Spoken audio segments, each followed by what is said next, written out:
국가의 안녕과 공동체의 평화를 수호하기 위해서라면 군주가 도덕적인 가책을 완전히 배제한 채 냉혹한 선택을 내려야만 한다는 주장은 과연 정당화될 수 있겠습니까? 안녕하십니까, 시청자 여러분. 오늘은 정치 철학의 이단아이자 현실주의의 성우자로 평가받는 니콜로 마키아벨리가 목격했던 권력의 진실을 9단계 학술적 관점에서 정밀하게 해부해 보도록 하겠습니다.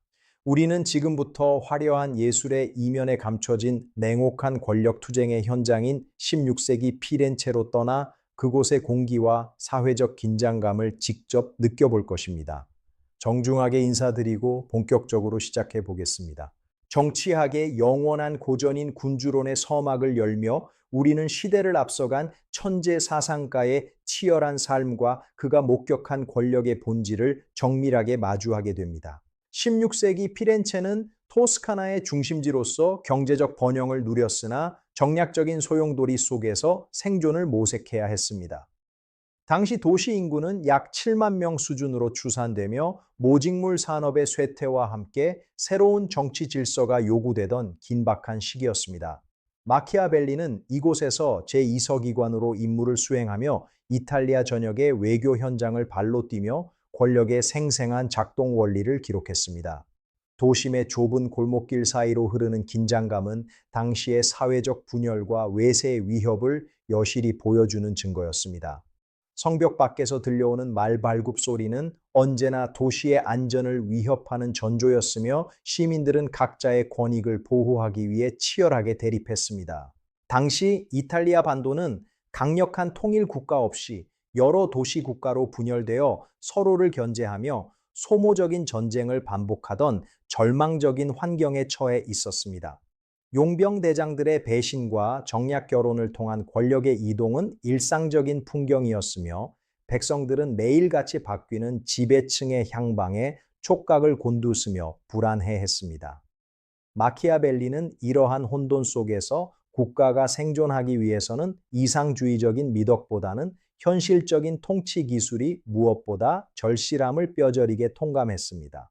사회의 기저에 흐르는 깊은 불신과 불안을 잠재우기 위한 강력한 리더십의 필요성은 그가 써 내려간 문장 하나하나에 고스란히 녹아들어 현재까지 이어집니다. 그는 수천 건의 보고서를 작성하며 권력이 어떻게 이동하고 소멸하는지를 정량적으로 분석했으며 이는 군주론의 핵심적인 근거가 되었습니다. 분열된 국가들의 깃발이 광장에 나부끼는 모습은 당시의 혼란상을 시각적으로 극명하게 보여주는 상징입니다. 군주론의 핵심은 권력을 유지하기 위해 군주가 갖추어야 할 냉철한 역량인 비르투와 거대한 운명의 파도인 포르투나 사이의 역학관계에 존재합니다.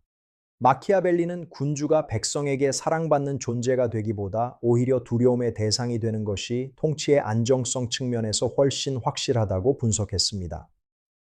실제 1502년 체사레 보르자가 수행했던 정역적인 군사작전의 성공률은 치밀한 정보 장악과 단호한 처단을 통해 거의 95%에 달하는 놀라운 수치를 기록했습니다. 그는 또한 용병 제도의 고질적인 폐해를 극복하고자 1606년에 피렌체 최초의 시민군인 민병대를 창설했으며 이는 자주 국방의 기틀을 마련한 역사적 실천이었습니다. 권력의 획득 과정에서 수반되는 불가피한 폭력은 단숨에 집행되어야 하며 은혜는 조금씩 베풀어 백성들이 그 맛을 오래도록 느끼게 해야 한다는 것이 그의 지론입니다. 당시 기록에 따르면 시민군은 단 6개월 만에 10,000명 규모로 성장하여 도시의 자긍심을 고취하는 데 결정적인 역할을 했습니다.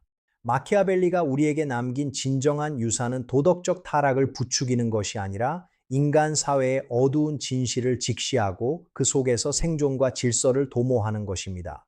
그의 사상은 근대 정치학의 출발점이 되었으며 스피노자와 루소 그리고 현대의 수많은 정치 사상가들에게 끊임없는 논쟁과 영감의 원천이 되어 왔습니다. 국가의 보존이라는 최고 가치를 위해 통치자가 감내해야 할 고뇌와 결단은 오늘날에도 기업 경영과 조직 관리의 현장에서 여전히 유효한 통찰을 제공합니다.